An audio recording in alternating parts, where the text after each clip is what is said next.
வெற்றி, அமைதி, அர்த்தமுள்ள வாழ்க்கை, இதற்கெல்லாம் அடிப்படை சுய ஒழுக்கம். புத்தர் சொன்னார், மனமே முன்னதாகிறது, மனதை அடக்கியால் வாழ்க்கை அடங்கி வருகிறது. இன்றைய வீடியோவில் புத்தரின் உபதேசம் கலந்த 10 எளிய ஆனால் சக்தி வாய்ந்த வழிகள். சுய ஒழுக்கத்தை வளர்க்க 10 சக்தி வாய்ந்த வழிகள். சுய ஒழுக்கம் என்பது ஒரு இலக்கை அடைவதற்கும் நிறைவான வாழ்க்கையை வாழ்வதற்கும் மிக அவசியமான ஒரு பண்பு. அது ஒரே இரவில் வந்துவிடுவதில்லை. ஆனால் சில பழங்கால மற்றும் நிரூபிக்கப்பட்ட கொள்கைகளை பின்பற்றுவதன் மூலம் எவரும் தங்களுக்குள் சுய ஒழுக்கத்தை வளர்த்து கொள்ள முடியும். இதோ அதற்கான 10 மிக முக்கியமான வழிகள். 1. உங்கள் நோக்கத்தை கண்டறியுங்கள். சுய ஒழுக்கத்தின் முதல் படி நீங்கள் ஒரு செயலை எதற்காக செய்கிறீர்கள் என்பதை தெளிவாக புரிந்து கொள்வதுதான். உங்களை நீங்களே இப்படி கேட்டுக்கொள்ளுங்கள், நான் ஒரு மனிதனாக என் வேலையை செய்ய வேண்டும். நான் எதற்காக பிறந்தேனோ, இந்த உலகிற்கு எதை செய்ய வந்தேனோ அதை செய்ய போகிறேன் என்றால் நான் எதை பற்றி புகார் செய்ய வேண்டும்? அல்லது போர்வைகளுக்குள் பதுங்கிக் கொண்டு சூடாக இருக்கவா நான் படைக்கப்பட்டேன்? ஒவ்வொருவருக்கும் ஒரு நோக்கம் இருக்கிறது. அந்த நோக்கத்தை நிறைவேற்றுவது நமது கடமை. நோக்கம் தெளிவாக இருந்தால் அதுவே உங்களை ஒவ்வொரு காலையையும் படுக்கையிலிருந்து உற்சாகமாக எழ வைக்கும். சுய ஒழுக்கத்தின் மிகப்பெரிய ஆதாரம் ஒரு செயலை செய்வதற்கான வலுவான காரணம் இருப்பதுதான். 2. உங்களை நீங்களே நம்புங்கள். ஒரு உறுதியான நோக்கத்திற்கு பிறகு அதை அடைய ஒரு நடைமுறை திட்டத்தை உருவாக்குங்கள். இந்த சிந்தனையை மனதில் கொள்ளுங்கள்.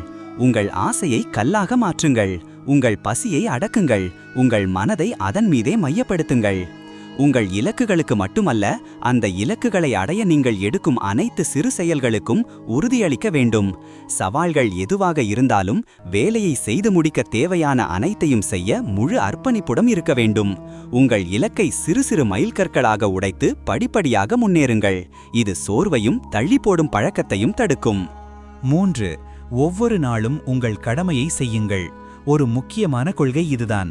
உங்கள் வாழ்க்கையை படிப்படியாக செயலாக உருவாக்க வேண்டும். ஒவ்வொன்றும் அதன் இலக்கை அடைந்தால் திருப்தி அடையுங்கள். இதை செய்வதிலிருந்து உங்களை யாரும் தடுக்க முடியாது. வெற்றியின் ரகசியம் தொடர்ச்சியில்தான் உள்ளது. ஒவ்வொரு நாளும் உங்கள் வேலையில் ஈடுபடுங்கள். தொடர்ந்து ஒரு செயலில் ஈடுபடும்போது அது மன உறுதியை வளர்க்கிறது. ஒரு நாள் தவறுவிட்டாலும் அதற்காக துவண்டு விடாதீர்கள்.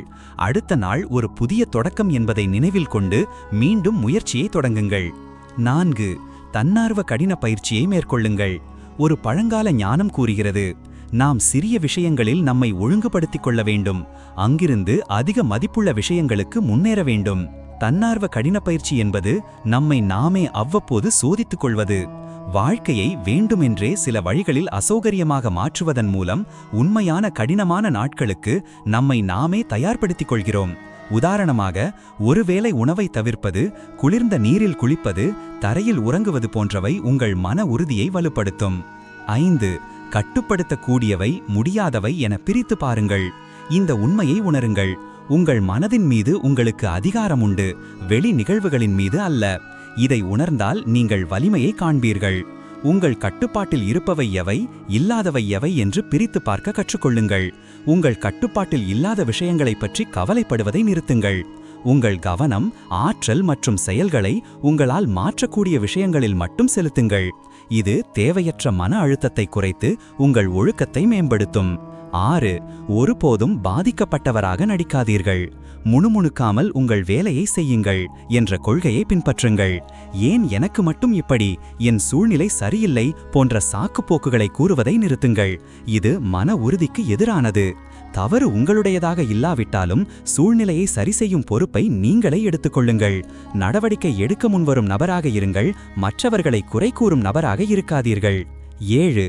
தாமதமான மனநிறைவை பழகுங்கள். உங்களை நீங்களே கேளுங்கள், நீங்கள் உடனடி இன்பத்திற்காகவா பிறந்தீர்கள், அல்லது செயல்களை செய்து அனுபவங்களை பெறுவதற்காகவா? தாவரங்கள், பறவைகள், எறும்புகள் என அனைத்தும் தத்தமது வேலையை செய்து உலகை ஒழுங்காக வைக்கின்றன. அப்படியிருக்க நீங்கள் மட்டும் உங்கள் கடமையை செய்ய தயங்குவது ஏன்? தாமதமான மனநிறைவு என்பது உடனடி சிறிய இன்பங்களை தியாகம் செய்து பிற்காலத்தில் பெரிய வெகுமதியை பெறும் திறன். சர்க்கரை நிறைந்த உணவை தவிர்ப்பது, சமூக ஊடக பயன்பாட்டை குறைப்பது போன்றவை கடினமாக இருக்கலாம். ஆனால் நீண்ட கால பலன்கள் மிகச் சிறந்ததாக இருக்கும். எதிர்மறையாளர்களை புறக்கணியுங்கள். இந்த ஆலோசனையை கவனியுங்கள். மற்றொருவர் உங்களை குறை கூறினாலோ அல்லது வெறுத்தாலோ அவர்களின் ஆன்மாவுக்குள் செல்லுங்கள். உள்ளே ஊடுருவி அவர்கள் எப்படிப்பட்டவர்கள் என்று பாருங்கள். அவர்கள் உங்களை பற்றி என்ன நினைக்கிறார்கள் என்று நீங்கள் கவலைப்பட தேவையில்லை என்பதை நீங்கள் உணர்வீர்கள். நீங்கள் ஒரு பெரிய இலக்கை நோக்கிச் செல்லும்போது உங்களை விமர்சிப்பவர்கள் இருப்பார்கள். அவர்களின் எதிர்மறையான கருத்துகள் உங்கள் சுய ஒழுக்கத்தை சிதைக்க அனுமதிக்காதீர்கள். நீங்கள் மதிக்காத ஒருவரின் கருத்தால் வருத்தப்படுவது உங்கள் ஆற்றலை வீணடிக்கும் செயல். 9. பின்பற்றுவதற்கு நல்ல வழிகாட்டிகளை கண்டறியுங்கள். நல்ல குணமுள்ள மனிதர்களுடன் பழகுவதை ஒரு பழக்கமாக்கிக் கொள்ளுங்கள். உங்கள் வாழ்க்கையை அவர்களின் நல்ல பண்புகளை பின்பற்றி வடிவமைக்க முயலுங்கள். உங்கள் துறையில் வெற்றி பெற்றவர்கள், நீங்கள் விரும்பும் இலக்கை ஏற்கனவே அடைந்தவர்கள் ஆகியோரை உங்கள் வழிகாட்டிகளாக கொள்ளுங்கள். இந்த இலக்கை அடைந்தவர்கள் என்ன செய்தார்கள், அவர்களிடமிருந்து நான் என்ன கற்றுக்கொள்ள முடியும் என்று கேளுங்கள். அவர்களின் அனுபவங்கள் உங்கள் பயணத்தை எளிதாக்கும். 10. உங்கள் நாளை நேர்மையாக மீளாய்வு செய்யுங்கள். ஒவ்வொரு நாளின் முடிவிலும் உங்களை நீங்களே சுய பரிசோதனை செய்து கொள்ளுங்கள். இது சுய விழிப்புணர்வை வளர்க்கும். உங்களை கேட்டுக்கொள்ள வேண்டிய சில கேள்விகள். இன்று நான் என்ன நன்றாக செய்தேன்? எங்கே என் ஒழுக்கமும் சுய கட்டுப்பாடும் சோதிக்கப்பட்டது? நான் எங்கே தவறு செய்தேன்? அது ஏன் நடந்தது? நாளை நான் எப்படி சிறப்பாக செயல்பட முடியும்? நீங்கள் தவறு செய்திருந்தால் உங்களை நீங்களே மன்னியுங்கள். சுய கருணை காட்டுங்கள். அதே சமயம் நீங்கள் சிறப்பாக செய்த விஷயங்களை பாராட்டி நாளை அதை தொடர உங்களை நீங்களே ஊக்குவித்துக் கொள்ளுங்கள். நண்பர்களே, சுய ஒழுக்கம் என்பது புத்தர் சொன்னபடி உண்மையான ஜெயம் தன்னையே வெல்வதில்தான் இருக்கிறது. இன்று பார்த்த 10 வழிகளில் நீங்கள் எல்லாவற்றையும் ஒரே நாளில் செய்ய வேண்டியதில்லை. ஆனால் ஒரு வழியாவது இன்று தொடங்குங்கள். அந்த ஒரு சிறிய பழக்கம் நாளை பெரிய மாற்றமாக மலரும். வெற்றி, அமைதி, சந்தோஷம் இவை யாருக்கும் வெளியிலிருந்து வருவதில்லை. உங்கள் உள்ளிருந்து, உங்கள் மன கட்டுப்பாட்டிலிருந்தே உருவாகின்றன. இந்த வீடியோ பிடித்திருந்தால் லைக் செய்யுங்கள், கமெண்டில் உங்கள் அனுபவத்தை பகிருங்கள். மற்றும் இப்படியான புத்தர் உபதேசம் கலந்த வாழ்க்கை மாற்றும் கதைகள், தினசரி மோட்டிவேஷன் வீடியோஸ் இவைகளை தொடர்ந்து பெற சப்ஸ்கிரைப் செய்ய மறக்காதீர்கள். நினைவில் கொள்ளுங்கள், உங்களை நீங்களே வென்றால் உலகமே உங்களுடையது.